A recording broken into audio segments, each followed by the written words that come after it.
pasal cendol lah, cendol meleleh. Dia kata dia nak datang nari kat rumah. Aku bagi tahu mak mentua aku, dia tak percaya aku tu tak. Ni mak cendol meleleh tu WhatsApp. Ni dia. Ni dia WhatsApp, dia kata nak datang semua cendol.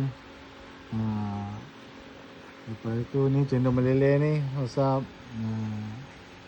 Kita tengok jadi tak ini hari kejutan tu. Tak ada lah kejutan, tapi mak mentua aku tak percaya aku. Ni tengok sangat jumpa kan. Ni dia datang kan ni.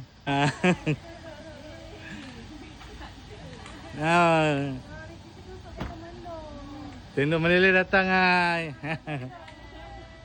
Datang ke semuanya.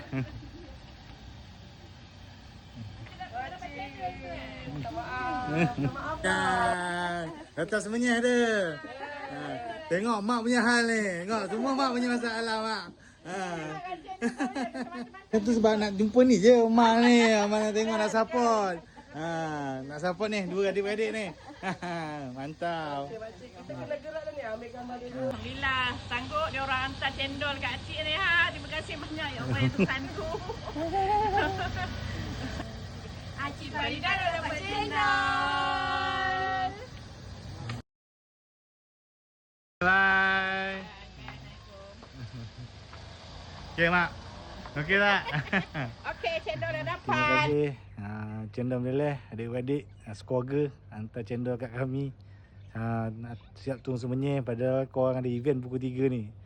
Ni sekarang pun dah pukul berapa dah ni? Dah pukul 3.21 lah. Terima kasih banyak terima kasih banyak-banyak.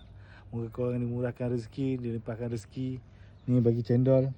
Yang ni nak bagi kat mak awak tadi kat mak mentua dah ada kan ni kat mak awak. Terima kasih banyak. Semoga korang dimurahkan rezeki, dilimpah rezeki selalu. Amin.